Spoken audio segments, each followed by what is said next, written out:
far, and thank you to all of you, including you at the back, for showing up tonight. Woo! I'm one of your elected part-time officers, and I started Resist Rape Culture in January 2021. Just for starters, the definition of rape culture is an environment in which rape is prevalent and in which sexual violence against women is normalised and excused in the media and popular culture.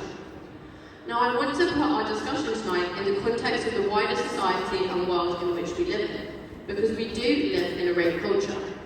We live in a victim-blaming society. We live in a society that normalises harassment and assault, and we live in a society that does not hold men or boys to account.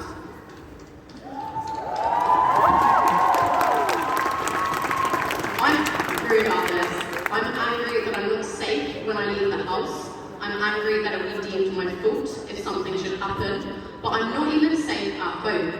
Online harassment exists, and women face it every single day. But it's normal. I guarantee you, every person here has received or sent an unconsented or unwarranted nude. That's online harassment. Or been pressured into sending, because 14-year-old boys think that it's normal because they've been watching porn since the average age of 11, some as young as 7. I've received death and rape threats on social media, especially on Instagram, since I'm 14. That's not normal, that's not okay, and it shouldn't be. I'm 20 now. That's 6 years of abuse merely for posting genuinely something starting as simple as I'd like to be paid the same as my male counterparts. But as soon as any woman discusses the topic of oppression based on sex or gender, we're immediately faced with the what abouts, what ifs, not all men. I want to emphasise that not all men. What if they're lying? What if they didn't get raped? What about X? X is a good egg. Oh, I'm not like that. Quite frankly, everybody lives in this rape culture, and unless you're actively calling it out as behaviour and fighting it every day, then you are like that.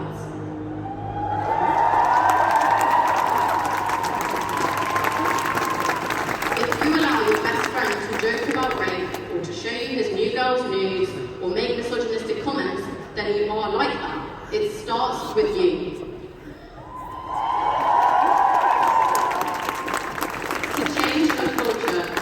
So much a bigger task than we can put into words. Women are standing up, women are fighting, women want to be treated as women and human. So men, it's up to you. You need to stand up, you need to be an ally. It's about time.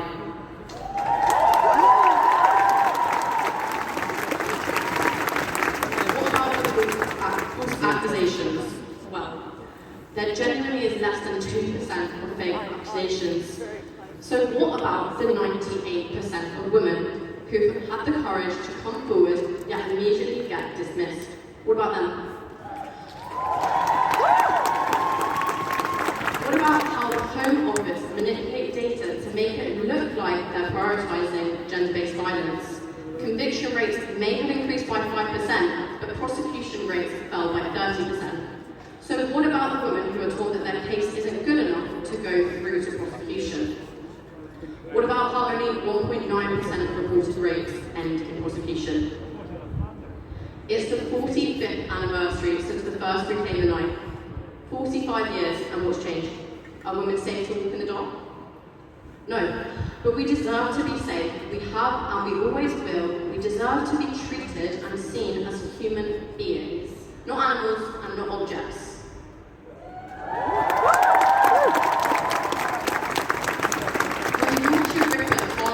Workers and women who were out at night. There were men chanting at these football matches, Ripper 12, Police 0, and singing, there's only one Yorkshire Ripper.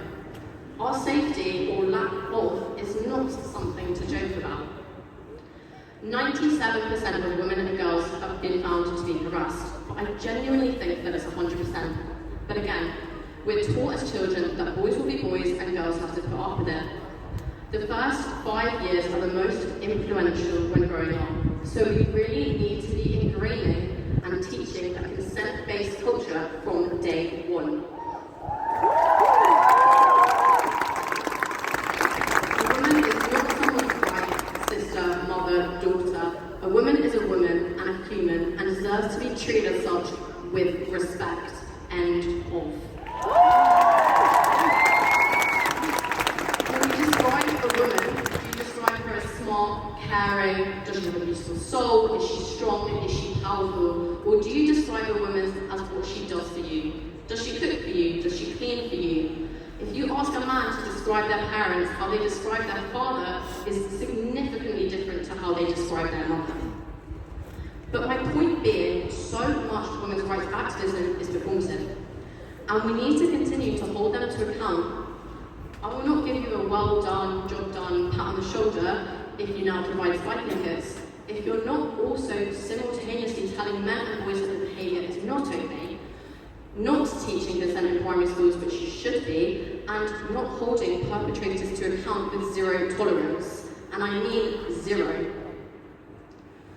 Resist Rape Culture conducted a survey last year about how ingrained and prevalent sexual violence is at UOM on campus.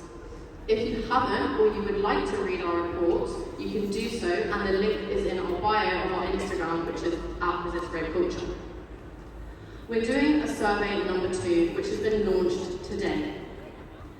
We want to look specifically at how we can inform the advice and response team at the University of Manchester to make the report and support system culturally competent. Obviously, with any survey, more responses means a better representation of our results, and there are now incentives.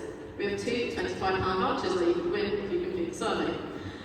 So it really is beneficial to the wider community. And just to contextualise this, the last report which I wrote has been used to influence the Deputy Mayor's new strategy on tackling domestic and gender-based violence, the Mayor's new campaign aimed at men and boys on harassment, and it's also the police have read it, with emphasis on trying to make GMP more victim-focused. And it's also been featured on regional news sites like BBC and ITV Granada. So it's pretty cool, pretty influential, and pretty beneficial. So it would mean a lot if you could complete the survey. The other final things to plug is please sign that open letter to Andy Burnham to demand that GMCA rejects and disaffiliates from organisations that support the Nordic model and to encourage them to work with sex workers, not against them. And to go and visit some of the stores in the Makers Market, which is in SU that way. And you can buy splits of dogs from independent sellers and replay merchandise. We've got some pretty cool prints. We also have a protest after party. Reclaim the nightlife, but yes. So I hope to see many of you having a baby later. So once again, I'd like to thank our incredible